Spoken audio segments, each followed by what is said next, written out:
안녕하세요 여러분, 냇물아 흘러흘러 이현주입니다. 이번 영상은 6권의 뒷부분 내용 다뤄볼 겁니다. 새로운 내용이 시작됩니다. 제3편 밤에 일하는 사람들 이야기예요. 자, 1장 땡땡이 중 해관을 따라서 이제 시선을 이동해 가볼 건데요. 자, 이 부분은 국내 독립운동 활동과 관련된 내용이 나오게 될 겁니다. 자, 1장 땡땡이 중에서는 해관이 조선으로 돌아온 상현을 만나게 됩니다. 해관은 상현에게 서희의 용정에서의 생활을 물어보게 돼요. 그리고 상현의 아버지인 이동진이 연해주 일대에서 하고 있는 독립운동 상황도 세심하게 듣게 됩니다.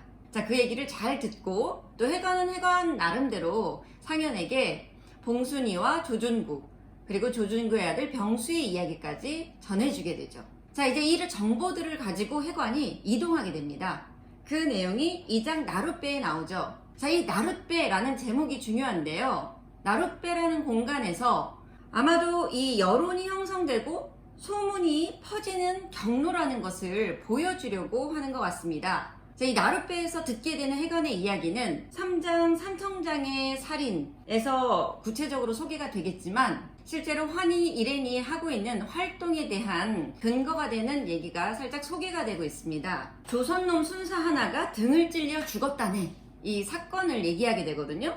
자, 그리고 조선놈 순사 하나가 큰일이다, 그게 아니지. 그것뿐이라면 주제소 몇 군데다 불을 지른 일이며 외순사도 벌써 여러 명 목을 베가고 등을 찔러 지기고 한 일이 이곳저곳서 있었다는구만. 자, 이 이야기가 바로 환희 일행들이 밤에 일하는 사람들이 하는 활동들인 거예요. 그런데 이걸 가지고 사람들이 뒤에 해석하는 게 중요한 겁니다. 그것 때문에 이 사람들이 일하고 있는 거고요. 자, 뭐라고 하냐면 의병들 짓이지 뭐, 이렇게 얘기해요. 자, 그런데 이렇게 말하는 사람들의 마음이 씁쓸해요. 왜냐면 지금 1910년도고 그리고 나라는 이미 일본에게 다 넘어간 상태고 그 상태에서 일본의 무단 통치가 진행되고 있는 상황이거든요. 그래서 사람들의 삶은 굉장히 살기 힘들어졌어요. 그런 와중에도 신라 같은 희망이랄까? 의병에게 걸어보는 신라 같은 희망이 서글펐던 것이다.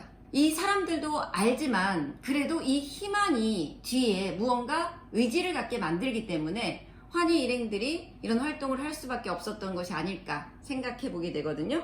그러면 그 활동이 본격적으로 무엇인지 나오는 내용이 3장 산청장의 살인입니다.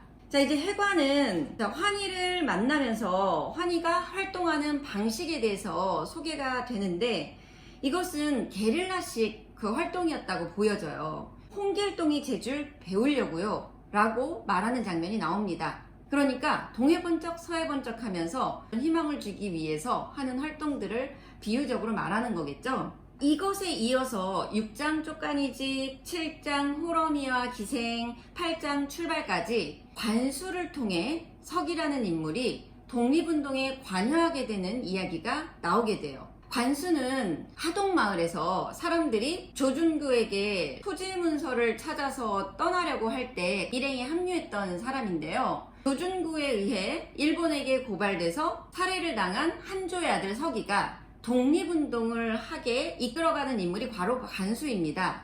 관수는 하동 평사리 마을에서 젊은 세대에 속하는 사람이었어요. 그런데 이제 환희와 함께 일을 하게 된 거죠. 그리고 다시 돌아왔을 때 서기는 독립운동을 결심하게 되는 장면이 제시가 돼요. 서기는 민감하게 느꼈다. 두 사람이 다 평범치 않으며 그 말도 평범하게 지나쳐버릴 말이 아니라는 것을. 사람의 값어치를 안다고 생각한 것이다. 사람의 값어치를 안다면 옳은 곳으로 인도할 것이요 알아주는 사람을 위해선 복종하는 것이 또 당연한 일로 서기는 판단한 것이다. 그래서 서기의 삶이 여기서 큰 전환점을 갖게 됩니다. 관수는 이제 서기와 마을로 내려오게 되는데 오는 길에 다시 한번 나룻배에서 사람들이 자신이 전날 했던 일을 어떻게 해석하고 있는지를 듣게 돼요. 어젯밤 태에서 온 도북꾼이 있었지라오. 경찰서라 하던가 주재소라 하던가 쑥밭이 됐다는 이야기를 허장컸어? 그러니까 이 일이 바로 관수와 연관된 사건인 거죠. 불을 질러서 옴싹 태워버렸는데 순사놈들을 산으로 끌고 가서 옷을 벗기고 지깃다잖아. 관수 입가에 경련 비슷한 미미한 웃음이 퍼진다. 자, 이 일을 한번 정리해보면 어떤 일이냐면요. 일본의 토지조사 그 사업과 관련돼서 사람들이 땅을 잃고 화전민이 되거나 만주로 떠나거나 연해주로 떠나게 돼요. 우리 민족들이. 자, 그 와중에 화적대가 되는 사람들이 있을 거 아니에요. 그 사람들이 조선 사람들을 괴롭히게 되는 일들이 종종 벌어진 거예요. 그런데 이제 이 사람들을 대하는 조선 사람들이 고달프다 보니까 민족 내에 내분과 갈등이 생기는 것을 염려한 거죠. 그리고 이것을 일본 사람들은 알고 지켜보는 겁니다. 결국 그러니 불을 지르고 재물 뺏고 여자를 겁탈하고 그런 포악한 행위, 그것도 가증스럽기 짝이 없으나 그것에 못지않게 근심스러운 것은 일본에 저항하는 일체 행동에 대해서 민심이 멀어져 갈 것이란 점이요. 악랄한 외놈들이 노리는 게 바로 그것. 인심이 깨어지고 흩어지고 종래는 외병들에게 협력하는 사태까지 빚어진다 생각할 수 있는 일이지요. 그래서 중간에 환희 일행들이 일본 그 주재소나 이런 데 가서 불을 지르거나 또는 그 사람들을 해치고 이 사람들을 유인해서 화적대들이 있는 근거지까지 끌고 와요. 그 다음에 이 화적대들이 있는 근거지에다 데려다 둔 다음에 중간에서 빠지는 거죠. 그렇게 되면 이제 일반 사람들에게는 화적대라는 건 안 알려지고 계속해서 해치고 저항하는 방식의 독립운동이 지속되고 있다고 믿게 하려는 마음입니다. 이제 막 일제의 강압기가 시작돼서 사람들이 크게 절망한 상황에서 이런 일들이 민중들에게 생활의 변화를 가져오진 않겠지만 어떤 희망의 불씨를 꺼뜨리지 않는다는 점에서는 의미가 있었다고 할 수 있겠습니다. 자, 이런 애씀을 하는 사람들이 있는 이 상황은 어떤 상황이었는지 한번 살펴보겠습니다. 1910년대는 일본의 무단 통치 시절이었어요. 식민지 시대의 그 정치적이고 경제적인 작업들을 촘촘히 해놓은 시기라고 볼 수 있습니다. 그런 제도들 중에 대표적으로 두 가지를 이 작품에서 소개하고 있습니다. 하나는 일본의 토지조사인데요. 일본의 토지조사는 사실 기한부 신고제로 이루어졌던 작업이거든요. 이건 뭐냐면 토지 주인들이 30일에서 한 90일 정도의 기한을 두고 신고를 하라는 거예요. 그래서 그때 주인으로 판명이 되면 주인으로 인정을 해주고 그리고 우리는 서류를 작성하겠다. 겉으로 드러난 건 그것이지만 실제로 이 기간 안에 서류 작업을 하는 게 익숙하지 않았기 때문에 이 작업을 하지 않았고 그 이후에 측량 기사들하고 같이 마을을 다 돌아다니면서 신고하지 않은 땅에 대해서 벌 준다고 겁을 주는 거죠. 그러니까 죽을까봐 이 땅이 내 땅이 아니라고 말하게 되는 겁니다. 애초에 이 토지 그 조사 자체는 지주들 개인의 소유만 허락을 하게 된 거예요. 경작권이라는 게 있었는데 그것은 조상시대 대대로 물려다 내려오던 어떤 서류상에는 없는 그 농사질 권리였었는데 이런 땅들을 다 빼앗기게 되는 거죠. 또 하나는 문중의 땅이거나 아니면 마을의 공동체의 땅도 다 일본의 소유로 넘어가게 됩니다. 이것을 국유화라고 했는데 이 땅들을 우리가 잘 아는 동양척식 주식회사가 소유하고 관리하게 되고 이 사람들이 관리하면서 그 지역에서 일하고 있던 소작농들에게 아주 높은 비용의 소작비를 받게 되는 거죠.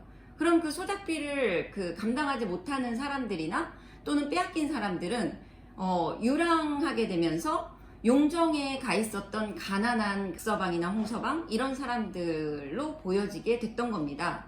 그리고 또 한편으로는 지금 환희 일행들이 했던 활동 중에 그 화적대가 된 사람들도 여기에서 유랑하게 된 사람들이라고 볼 수 있겠죠. 그리고 또 하나는 사장 개화당의 반개화론에 소개된 제도인데요. 신회사령이라는 겁니다. 그러니까 이 조선 땅에서 회사를 내려면 회사 허가제를 통과해야 된다는 건데 이것은 의도가 너무 명백하죠. 조선 사람들이 회사를 내려고 신고하면 허가를 안 해주겠다는 거예요. 이것은 어떤 이유냐? 일본의 자본주의가 들어올 때 대체로 여기에서 어떤 물건을 만들고 회사를 운영하는 것은 일본인이 되어야 한다는 코드였다고 볼 수 있겠습니다. 그래서 이런 여러 가지 제도들 아래 1910년대에는 차곡차곡 일제의 식민지 정책이나 정치가 마련되었다고 볼 수 있을 것 같습니다. 자, 그러면 이런 분위기와 여기에서 이 사람들에게 아주 소극적이나마 저항하고 있는 바메이라는 사람들에 대해서 봤잖아요. 그 인물들이 있게 되는데 그 인물들을 한번 살펴보도록 하겠습니다. 4장 개화당의 반개화론에 소개된 도시 지식인들을 한번 살펴볼까요? 이 사람들은 이후에 자주 등장하고 계속 나오게 될 인물들이니까 눈여겨봐 주시면 좋을 것 같습니다. 자, 황태수, 서희돈, 이상현, 임명빈이에요. 다른 인물들은 뒤에 또 살펴볼 기회가 있을 것 같고, 이 중에서 가장 주목할 인물은 서희돈으로 저는 생각했거든요. 자, 이 서희돈에 대해서 소개한 부분을 한번 살펴보도록 하겠습니다. 노름꾼, 광대, 천하 잡놈은 말할 것도 없고 들지게꾼 백정까지 어울리길 좋아해서 부모님 속도 무던히 썩였지만 보기보단 호걸이야. 대추씨 같은 몸집에 백장 하나 두둑하지. 가문이고 조상이고 도통 우습게 알거든. 그러나 저래 봬도 아는 것 많아.